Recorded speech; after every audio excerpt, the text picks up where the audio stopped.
내 일생 소원은 늘 찬송하면서 주께로 더 가까이 가기 원합니다.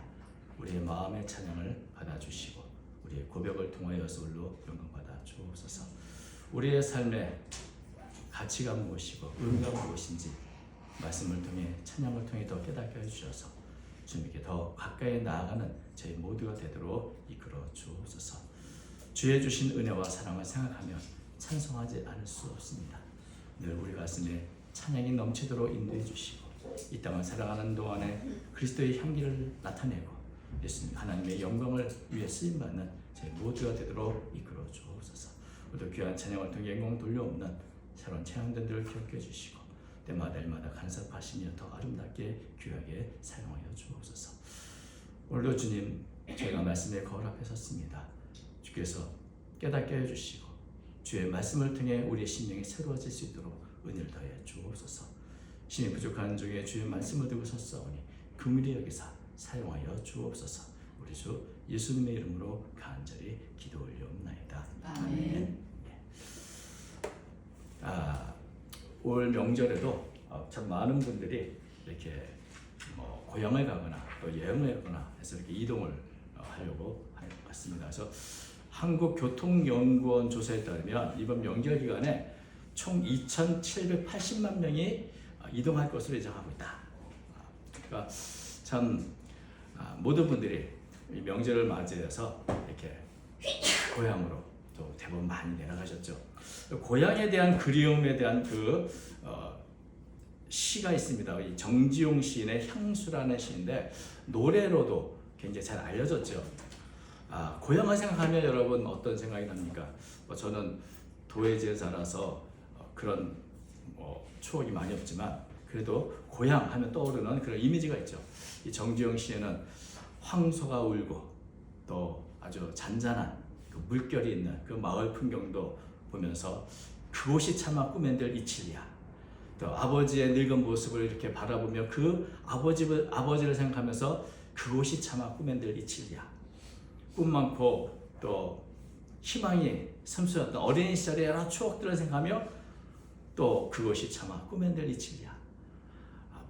가난하지만 평화로웠던 일상의 모습들을 이렇게 잘 표현하면서 반복되는 후렴구 그곳이 차마 꿈엔들 이칠이야. 저도 정지용 씨의 그 내용은 다 모르겠지만 그곳이 차마 꿈엔들 이칠이야. 이거 노래로도 많이 듣고 또 정말 이 구절은 꿈엔들 있을 수 있을까 싶을 정도로 아주 깊숙합니다.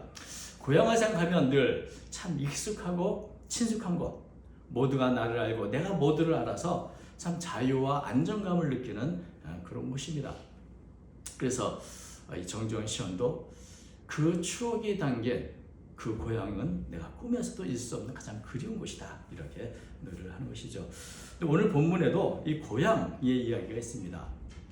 오늘 본문에 보면 반복해서 이 본향이라는 단어가 나오는데 본향이라는 이 단어가 원어에 보면은 아버지라고 하는 단어에서 나온 단어입니다. 그래서 다시 말하면 아버지의 땅, 아버지가 계셨던 곳, 아버지의 나라, 아버지의 땅. 그래서 이제 선조들의 땅, 고향을 말하는 것이죠. 아버지가 계신 곳이 바로 고향이다. 이렇게 말하는 겁니다. 그래서 이 고향에 대한 이야기가 많은데 특별히 아브라함의 고향은 어디죠? 바벨론이라고 하는 갈대아 우르입니다. 그런데 그곳에 있을 때 하나님의 부르심을 받죠. 창세기 12장 보니까 너는 본토, 친척, 아버지의 집을 떠나서 내가 네게 지시할 땅으로 가라. 그래서 그 부르심에 순종해서 가나안으로 갔습니다. 고향인 갈대아 우르에서 가나안까지는 약 1600km가 됩니다.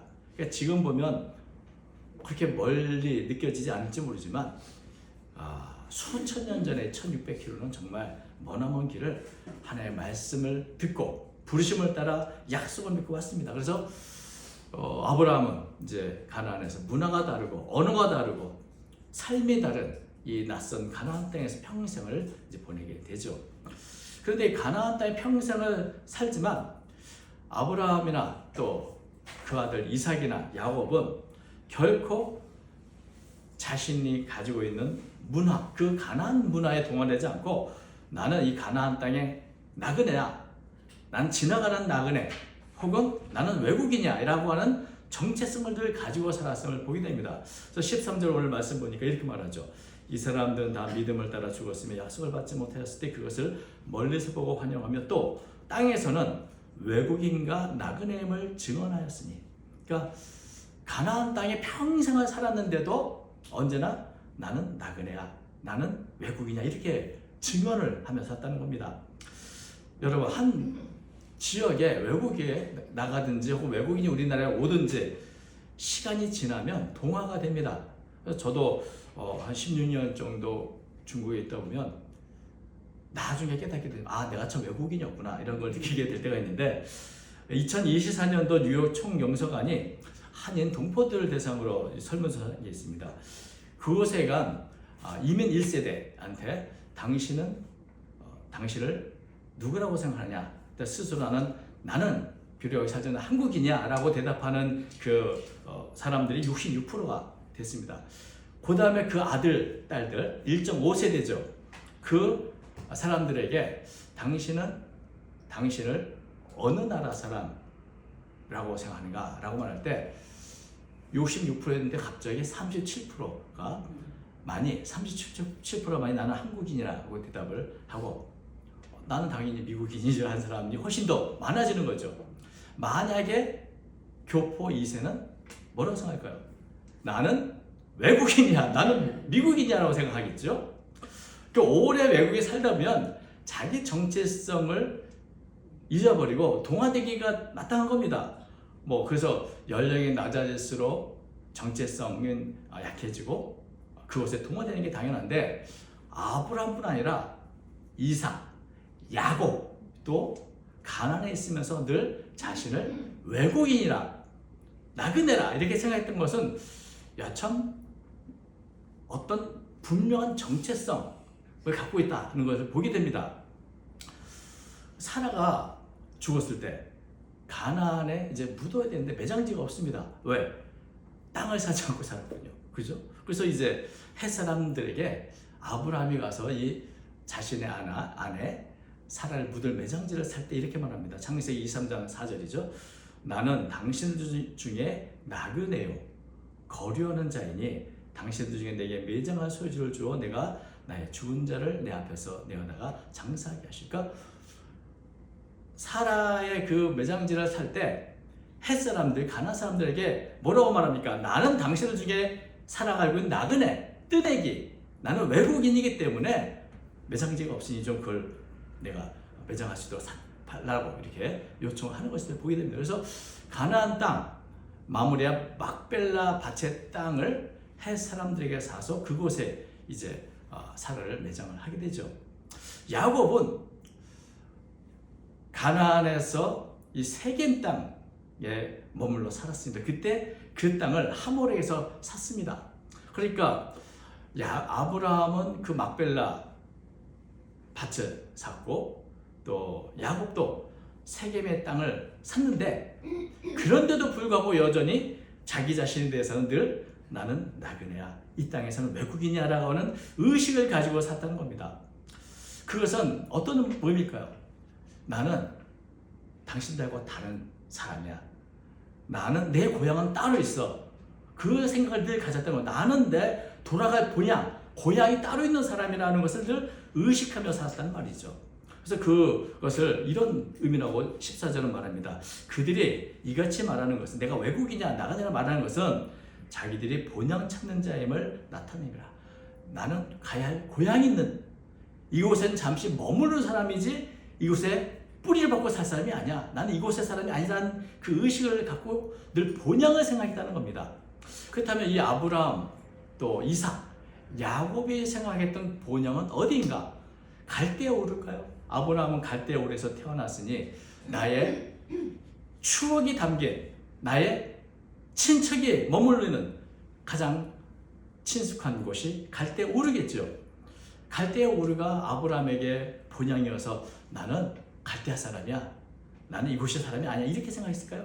그렇지 않습니다. 왜냐하면 성경을 보니까 만약에 아브라함이 갈대아 우르를 자기의 본향으로 생각했다면 돌아갈 기회가 참 많았다. 언제 돌아가고 싶습니까? 고향은 언제 돌아가고 싶죠? 힘들고 어려울 때, 지칠 때 돌아가고 싶습니다. 그런데 아브라함이 가나안 삶이 너무나 행복하고 좋아서 나는 갈대오를 생각도 안 하고 그런 게 아니었다는 거죠. 왜냐하면 가나안에 가서 살았는데 가나안에서 살았던 아브라함의 삶이 어떤 삶인가? 13절 바로 앞에 그렇게 말합니다. 이 사람들은 다 믿음을 따라 죽었으며 약속을 받지 못하였을 때 그것을 멀리서 보고 환영했다. 이게 뭡니까? 아브라함이 지금 고향을 떠나올 때는 약속을 받고 나왔는데 정작 가나안 땅에 가서 보니까 약속이 이루어지지 않는다는 거죠. 약속을 받지 못한 게 아니라 약속이 그대로 다 성취되지 않았다는 말입니다.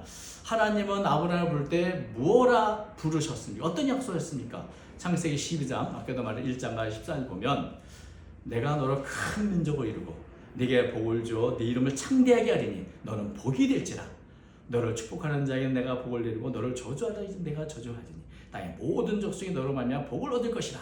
굉장히 크고 웅대한 민족을 이룰 거다. 창대하게 될 거다. 너는 모든 족속에 복이 될 거다. 뭐 이렇게 그 약속을 믿고 가나안에 왔는데 가나안에 왔더니 또 하나님 계속 말씀하십니다. 내가 네 자손을 하늘의 별처럼 바다의 모래처럼 아주 굉장히 많게 할 거야. 그리고 네가 이쪽 좌우로 걸어봐. 그 땅을 다 너한테 줄 거야. 이렇게 말했거든요. 그런데 실제로 아브라함이 가나안에서 그런 삶을 살았습니까? 사실은 아까도 말한 것처럼 땅이라고 얻은 것은 사라가 매장했던 그 막배나 그 밥밖에 없습니다. 자손은요. 그 약속 따라왔는데 25년 지나고 나서야 겨우 아들 하나 이삭을 얻었습니다. 그러니까 물론 아브라함처럼 복받은 사람이 없죠. 가나안에서 우리가 아는 것처럼 여기 다른 것은 몰라도 너를 축복하는 자는 내가 복을 내리고 너를 저주하는 내가 저주한다. 이 아브라함을 보호하시고 아브라함의 필요를 채워주신 그 모든 것은 맞았는데 그 약속은 성취가 됐는데 다른 약속들은 하나님의 주신 약속이 너무나 미미한 거죠. 창대하게 될 거다. 민족이 하늘의 별처럼 될 거라 하는데 실제로 손에 가진 아들은 이삭 하나밖에 없다. 이 땅을 다 줄 거라 했는데 결국 아브라함이 가진 자기 땅은 막배를 밭밖에 없다. 이거 겨우 약속이 이루어지지 않았네 라고 볼 수밖에 없는 그런 상태라는 것이죠. 그리고 가나안에서 살면서 좋은 일만 있었겠습니까? 기근도 일어나고 전쟁도 일어나고 여러 가지 어려운 일을 생각할 때마다 차라리 내가 살던 풍성하게 있었던 내 가족들과 모든 친지가 있는 갈대오로 가야겠다라고 생각할 수도 있었지 않겠는가 하는 것입니다. 그러니까 가려고 마음먹었으면 언제든지 갈 수 있었다. 스데반 집사가 아브라함의 삶에 대해서 오늘 히브리서의 말씀과 거의 비슷한 말을 합니다. 가나안의 삶이 어땠는가? 사도행전 7장 5절 이렇습니다. 그러나 여기서 발붙일 만한 땅도 유업으로 주지 아니하시고 다만 이 땅을 아직 자식도 없는 그와 그 후손에게 소유로 주신다고 약속하십니까? 하나님이 실제로 주신 것은 없는데 발붙일 땅도 주지 않았는데 계속 약속하시를 이 땅을 줄 거야. 누구한테? 너희 후손들에게 줄 거야라고 했다는 것이죠. 현재는 발붙일 땅도 없고 자식도 없는데 그런데 아브라함은 바로 이 약속을 믿고 가나안 땅에서 여전히 나는 나그네야. 나는 외국인이야. 라는 정체성을 가지고 살았다는 겁니다. 그래서 15절 말씀 보면 이렇게 되죠. 그들이 나온 바 본영을 생각했다면 돌아갈 기회가 있었으냐. 이 힘들고 어렵고 정말 아무것도 손에 가진 거 없는 이런 거 생각하면 차라리 내가 고향으로 가는 게 낫겠다라고 생각했다면 돌아갈 기회가 언제든 있었던 겁니다. 여러분 이스라엘 백성들 광야 출애굽에서 광야 생활할 때 어떻게 했습니까? 물이 없어요. 먹을 것이 없어요. 어려운 일 생길 때마다 그들이 생각해보니까 차라리 애굽으로 돌아가자. 차라리 왜 우리를 애굽에서 잘 살고 있는 우리를 애굽에서 불러내가지고 광야에 죽게 하느냐. 차라리 애굽 사람을 섬기며 사는 게 광야에서 굶어 죽는 것보다 낫다. 목말라 죽는 것보다 낫다. 차라리 내가 애굽 땅에서 고기가 막 떡을 배불리 먹을 때가 행복했다. 이러면서 그때 내가 죽었어야 되는데 그 배불리 먹어서 그때 죽었어야 돼. 여기까지 와가지고 고생한다. 이렇게 틈만 나면 애굽으로 가자 이렇게 말했지 않습니까? 가나안에서 힘들 때 아브라함도 자기 고향을 갈대에 오르라 생각했다면 뭐 힘들면 돌아갈 때가 많이 있었을 텐데 갈대에 오르러 가려고 생각도 하지 않았고 돌아가지도 않았습니다. 만약에 갈대에 오르러 돌아갔다면 어땠을까요? 애굽에서 노예 생활하던 이스라엘 백성들이 광야 생활 너무 힘드니 차라리 내가 돌아가겠다 애굽으로 돌아갔으면 어땠을까요? 제가 재미난 것을 발견했습니다. 아까 오전에 아까 정지용 시인이 고향을 그리워하는 향수라는 시에서는 그렇게 차마 꾸며들 이치가 그렇게 그리웠는데 나중에 고향이 집에 갔습니다. 가고 나서 지은 시가 있어요. 고향이라는 시죠. 정지용 시인의 고향. 그렇게 꾸며들 이치리와 고향에 대한 그림이 사무쳤던 이 정지용 시인이 고향에 가서 직접 느껴 그 고향의 시간인데 그 첫 구절이 이렇게 시작합니다. 고향에 돌아와도 그리던 고향은 아니더뇨. 다시 말하면 그리워서 고향에 갔더니 내가 생각했고 내가 추억에 찾았던 그 고향 모습이 아니라는 겁니다. 산꿩이 알을 품고 뻐꾸기는 제철에 울지만 고향의 풍경은 여전한데 뭐가 바뀌었는지 내가 바뀐 건지 고향이 바뀐 건지 예전의 추억 속의 고향은 어디에도 찾아볼 수 없구나 라고 하는 그런 내용의 시를 썼습니다. 재미난 구절 중에 하나 이거죠. 어린 시절에 불던 풀피를 불었는데 소리는 안 나고 메마른 입술에 쓰디 쓰다.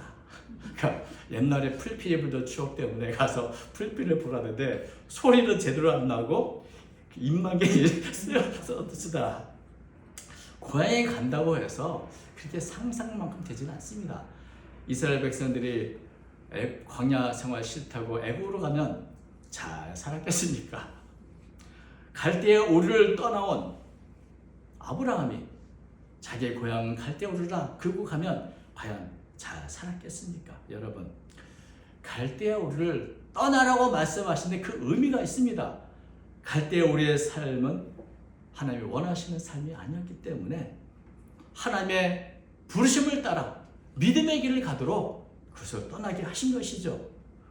그래서 만약에 갈대아 오리를 고향으로 생각 돌아갔다면 그것은 하나님의 부르심을 거역하는 것이고 하나님의 주신 모든 약속을 파기하고 저버리는 일이 될 것입니다. 과연 그렇다면 우리가 아는 아브라함, 우리가 아는 이삭이나 야곱은 없었을 것입니다. 그러기에 아브라함과 이삭과 야곱 힘들고 어려워도 가나안 땅에 약속의 땅을 지키는데 여러분, 그래서 정말 이 아브라함과 그 이삭과 야곱이 그리워하고 가고자 하고 했던 그 사모하는 고향은 갈대 오르가 아니었다는 것이죠. 그럼 어디였는가? 16절 이렇게 말합니다. 그들이 이제는 더 나은 본향을 사모하니 곧 하늘에 있는 것이라. 이러므로 하나님이 그들이 하나님의 일컬음을 받으시면 부끄러워하지 아니하시고 그들을 위하여 한 성을 예비하셨느니라. 가나안 땅에 살면서 외국인이다, 나는 나그네야 이렇게 말했는데 이 사람이 갈대 오르를 생각하느냐 근데 그게 아니고 하늘에 있는 걸 생각한다 이렇게 말하는 게 뭐 이렇게 갑자기 그 뭐라고 합니까? 비약을 하네라고 생각할 수 있어요. 근데 이렇게 생각하는 이유가 있습니다.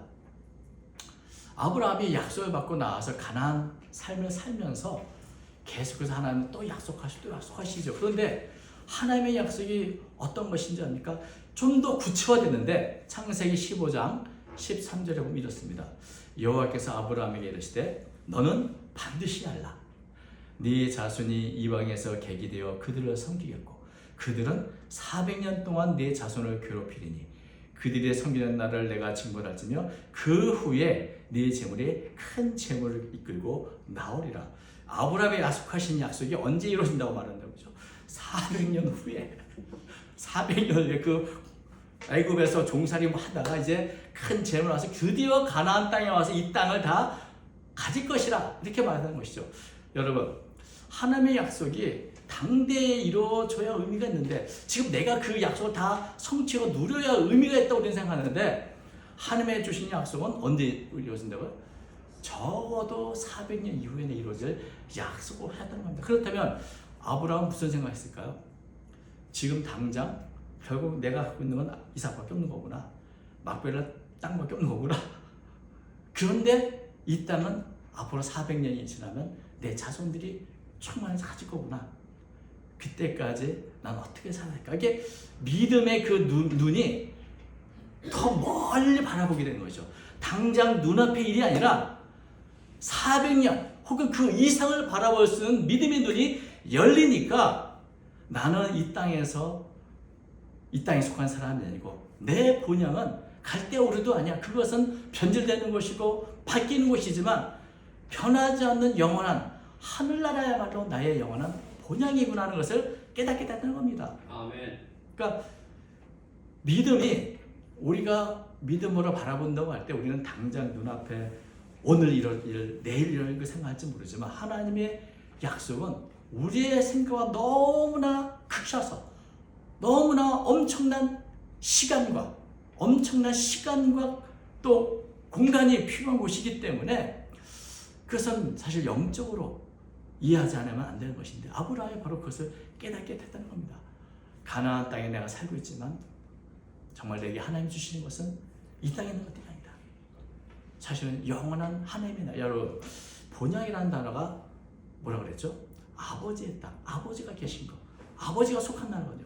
하나님 아버지가 계신 곳이 바로 내 진정한 고향이요 궁극적인 고향이구나라고 아브라함이 여겼다는 겁니다. 이것은 사실 우리와 거의 같은 생각이죠. 우리가 그대로 그래서 아브라함의 삶을 그대로 적용해서 교훈받을 수 있는 것은 아브라함은 이 땅에서 나그네로 살았지만 그의 눈은 갈대아우르의 영원한 하늘나라님의 나라 그리고 하나님의 이루실 그 세계를 바라보는 길을 걸었고 가나안은 나는 이 땅에서 나그네요 외국인이고 내가 하나님의 뜻대로 하루하루 내 삶을 충실히 살아가는 믿음의 여정을 살아가고 그리고 드디어 믿음으로 그 땅에 묻힌 겁니다. 그의 아들 이삭도 그의 아들 야곱도 이렇게 하나님의 나라 영원한 나라를 바라보며 내가 하나님의 내게 약속하신 것은 단순히 이 땅이 아니라 이 땅의 것들이 아니라 저 영원한 것들이다 하는 것을 바로 믿음 안에서 믿음으로 이 땅에서 죽었다 이렇게 성경은 말하고 있는 것입니다. 그러니까 하나님이 이루실 나라는 영원한 나라 하나님의 약속은 반드시 성취된다는 그 믿음으로 살았다는 것을 보면서 하나님은 뭐라고 말씀하십니까? 내가 그들의 하나님의 그런 부끄러워하지 않는다.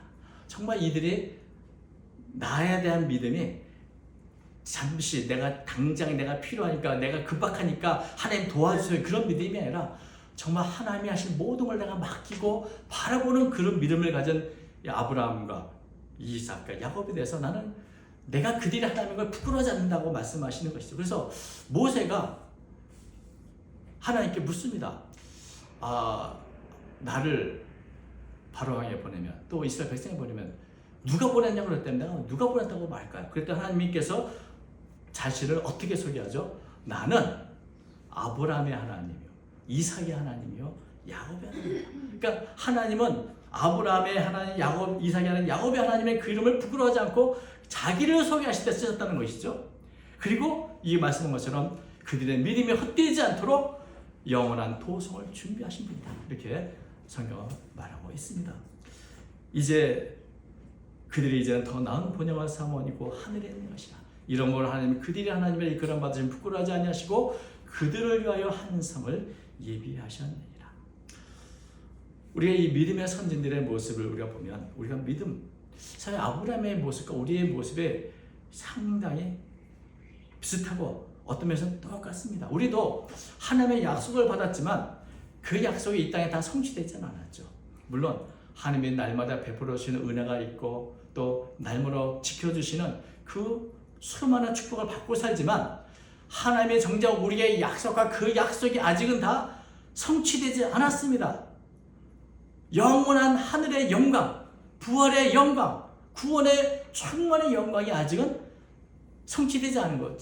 조금 하나님과의 관계가 회복돼서 우리의 필요를 공급해 주시고 우리를 하여금 평안을 주시는 그런 것들은 성취된 것들이 있지만 궁극적으로 성취되지 않고 이제 그것을 우리는 마치 아브라함이 하늘나라를 바라보고 우리 바라보는 멀리서 보고 그래서 환영하는 믿음으로 우리는 이 나그네 세월, 이 외국인의 삶과 같은 이 땅의 삶을 살아가고 있다는 것입니다. 그러니까 아브라함이랑 우리랑 별로 다르지 않다는 것을 우리는 알게 됩니다. 우리에게도 아브라함과 같이 두 개의 고향이 있습니다. 하나의 고향은 우리의 추억이 담겨있는, 우리가 태어나고 자란 그 고향이겠죠. 그러나 또 하나의 고향은 하나님 아버지가 계신 것, 바로 하늘나라인 것이죠. 아버지의 땅, 우리가 돌아갈 이 땅의 고향은 잠시 이 땅에 사는 동안에 우리가 위로가 되고 힘이 되지만, 그러나 궁극적인 우리의 고향은 아니라는 것입니다. 우리의 돌아갈 궁극적인 고향은 바로 하늘나라라는 것을 우리는 다시 한번 생각하게 됩니다. 그래서 우리가 이 땅의 삶이 고단하고 또 불안전하고 그럴지라도 우리에게 하나님께서 영원한 하늘나라를 고향으로 주셨다는 것을 생각하면서 우리는 소망을 갖고 조금 힘들어도 견디고 하나님의 부르심에 충실히 살았던 아브라함처럼 날마다 본향을 바라보고 소망하면서 매일의 삶을 믿음으로 승리해 나가야 될 줄로 믿습니다. 이런 믿음을 하나님이 기뻐하시고, 나는 아브라함의 하나님이라 소개하신 것처럼 나는 여러분의 하나님, 너희들이 하나님이라고 하시는 것을 부끄러워하지 않으며 우리를 위하여 영원한 한 도성을 예배해 주시는 것입니다. 예수 그리스도를 통해서 우리의 영원한 거처를 준비하신 하나님, 그 약속이 성취될 날을 우리는 바라보면서 우리는 더 나은 본향을 향해 우리도 믿음의 길을 한 것이 내딛는 저와 여러분의 삶이 되시기를 주의 이름으로 축원드립니다. 기도하겠습니다. 거룩하신 하나님 아버지, 우리가 명절을 맞이하여서 다시 한번 우리 가족들, 우리의 고향을 생각합니다. 주님, 우리나라 우리 민족을 긍휼히 주시고 예수 그리스도를 믿는 믿음으로 변화되게 하시고 민족의 복음화를 이루어 주옵소서. 거룩하신 하나님 아버지, 우리 모든 민족이 새롭게 변화되어 하나님께 쓰임받는 나라 민족이 되게 하여 주시옵고, 또한 하나님의 은혜 안에서 영원한 하늘나라의 복음을 전하는 귀한 민족이 되시도록 이끌어 주옵소서. 명절을 맞이해서 모든 성도들과 우리 모든 국민들이 더 아름답고 평안하게 지내게 해주시되, 특별히 영원한 하늘나라를 다시 한번 기억하는 자에게 되시도록 이끌어 주옵소서. 하나님 아버지, 또 간절히 빌고 원하는 것은 고향을 떠나 외국에서 복음을 전하시는 선교사님들을 기억해 주시고, 주님 영원한 하늘나라를 위해 수고하시는 그 수고를 기억하셔서 그들을 사용하여 주시고, 더 많은 사람들, 더 많은 영혼들이 주님께 돌아오는 역사가 있도록 모든 선교사님을 붙들어 주시고 이끌어 주옵소서. 오늘도 다시 한번 말씀을 통하여서 우리의 삶이 이 땅에 나그네인 것을 깨닫게 하여 주시고, 늘 더 나은 번영을 사모하며 저 더 가까이 나가는 삶이 되도록 이끌어 주옵소서. 함께해 주시면 믿사오며 예수님 이름으로 기도 올려옵나이다. 아멘.